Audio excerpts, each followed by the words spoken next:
Replicas एक Hollywood sci-fi thriller film जो कि साल 2018 में रिलीज हुई थी। इस मूवी की IMDb रेटिंग 5.4 आउट ऑफ 10 है। कहानी की शुरुआत में विलियम फॉस्टर और उसके दोस्त एडवर्ड को दिखाया जाता है, जो कि बायोमेडिकल साइंटिस्ट है और वे दोनों बायो9 कॉरपोरेशन के लिए काम कर रहे हैं। उसके बाद हमें दिखाया जाता है कि वे दोनों एक डेड सोल्जर के माइंड को सुपर ह्यूमन स्ट्रेंथ के साथ एक एंड्रॉइड यानी कि रोबोट में ट्रांसफर करने का अटेम्प्ट कर रहे हैं। उस एंड्रॉइड का कोड नेम 345 है। विलियम फॉस्टर सिंथेटिक बायोलॉजी और माइंड के न्यूरल पैथवेज को मैपिंग यानी कि ट्रांसफर करने में स्पेशलिस्ट होता है और एडवर्ड रिप्रोडक्टिव ह्यूमन क्लोनिंग में स्पेशलिस्ट होता है। फिर आगे विलियम सोल्जर के न्यूरल मैप्स को सक्सेसफुली कैप्चर और एंड्रॉइड के सिंथेटिक ब्रेन में ट्रांसफर भी करता है, पर आगे वो एंड्रॉइड खुद के ही बॉडी को डिस्ट्रॉय करने लगता है और वो खुद को फिर से मारने की कोशिश करता है। इसलिए ये एक्सपेरिमेंट फेल हो जाता है।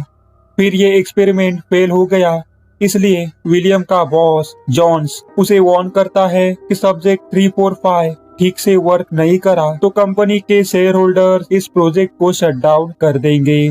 फिर आगे विलियम घर लौटता है। उसके घर में उसकी वाइफ मोना और उनके 3 बच्चे सोफी, मैट और जोई रह रहे होते हैं। फिर ये सब बोटिंग ट्रिप के लिए बाहर निकलते हैं। फिर कार से जाते वक्त उनका एक्सीडेंट हो जाता है, पर इस एक्सीडेंट में सिर्फ विलियम ही बच पाता है। फिर विलियम उसकी फैमिली को जिंदा करने का डिसाइड करता है। वो अपने दोस्त एडवर्ड को कॉल करता है और उसे बायो9 इक्विपमेंट्स लाने के लिए कहता है, जो कि उसके फैमिली के न्यूरल मैप्स को एक्सट्रैक्ट करने के लिए जरूरी है। फिर आगे एडवर्ड वो सारे इक्विपमेंट्स उधर लाता है। विलियम उसके फैमिली के माइंड्स के न्यूरल मैप्स को सक्सेसफुली एक्सट्रैक्ट करता है और एडवर्ड को उन डेड बॉडीज को ठिकाने लगाने के लिए कहता है, पर आगे उसके क्लोनिंग करने के प्लान में बहुत बड़ा ऑब्स्टेकल आता है, क्योंकि सिर्फ 3 ही क्लोनिंग पॉट्स अवेलेबल होते हैं। इसका मतलब विलियम किसी एक फैमिली मेंबर का क्लोन नहीं बनवा सकता, तो विलियम को किसी एक फैमिली मेंबर को सैक्रिफाइस करना होगा। तो विलियम ये डिसाइड करने के लिए सब फैमिली मेंबर्स के नाम की पर्ची बनाता है और एक बाउल में डालता है और उसमें से एक पर्ची निकालता है, तो उस पर्ची पे उसकी छोटी बेटी जोई का नाम होता है। इसका मतलब उसे जोई को सैक्रिफाइस करना पड़ेगा, वो जोई का क्लोन नहीं बनवा सकता।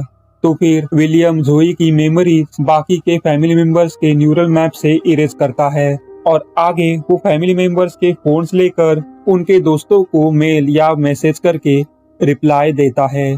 दरअसल इस क्लोनिंग के प्रोसीजर में काफी देर लगने वाली रहती है और उस देरी की वजह से किसी को भी उसके फैमिली मेंबर्स मिसिंग है ऐसा लग सकता है, इसलिए विलियम ऐसा कर रहा होता है।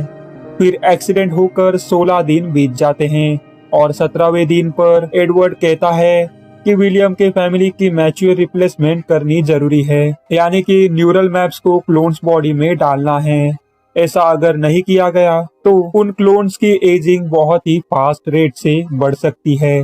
पर विलियम को चिंता होती है कि जब उस एक्सपेरिमेंट में सोल्जर के न्यूरल मैप्स को एक एंड्रॉइड में ट्रांसफर किए थे, तो उस एंड्रॉइड ने खुद को डिस्ट्रॉय कर लिया था। दरअसल विलियम को शक है कि उसके फैमिली मेंबर्स खुद को उसी तरह डिस्ट्रॉय कर सकते हैं। फिर वे दोनों उन क्लोन्स को पॉड से बाहर निकालते हैं।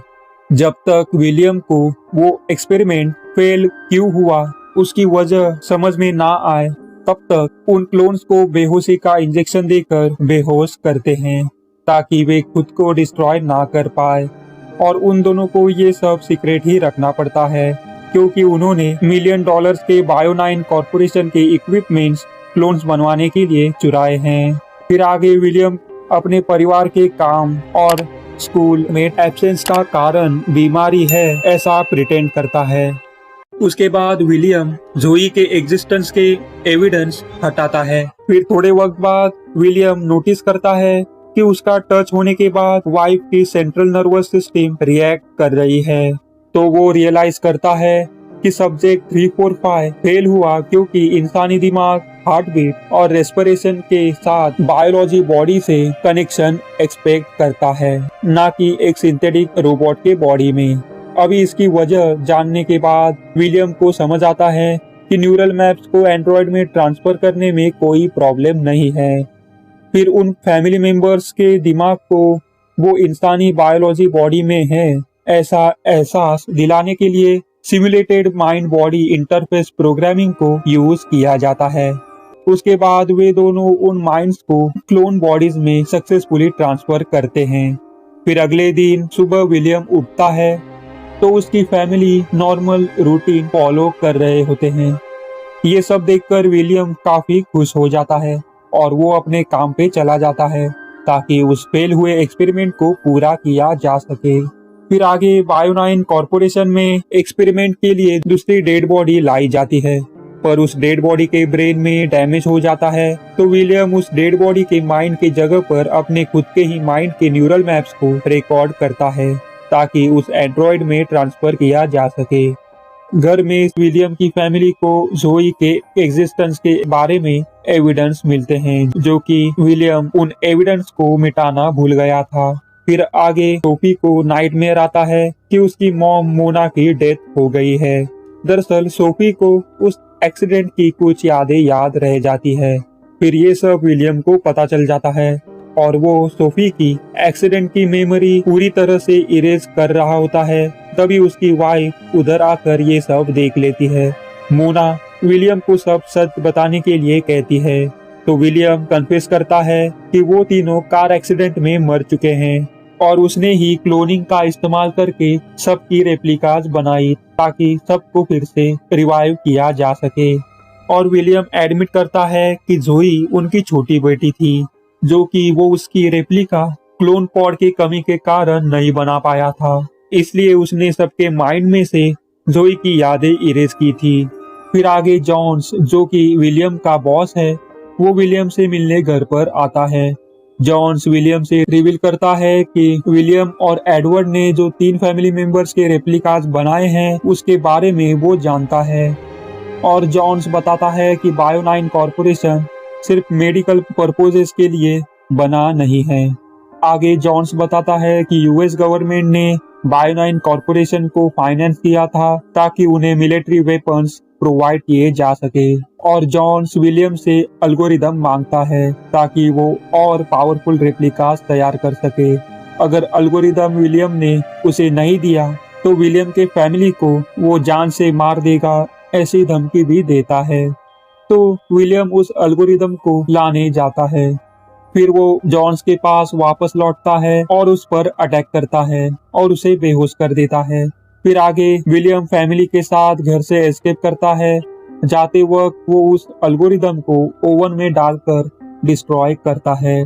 फिर आगे कार से जाते वक्त जॉन्स के आदमी विलियम और उसके फैमिली का पीछा करते हैं। दरअसल उन तीनों रेप्लिकास में ट्रैकर अटैच होते हैं।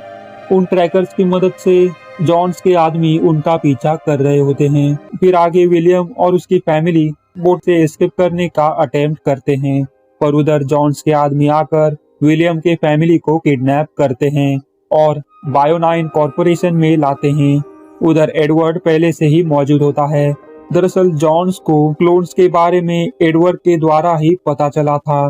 फिर आगे उधर विलियम आ जाता है और जॉन्स एडवर्ड को हेडशॉट मारकर मार देता है और जॉन्स विलियम को सब्जेक्ट 345 का एक्सपेरिमेंट फिनिश करने के लिए कहता है।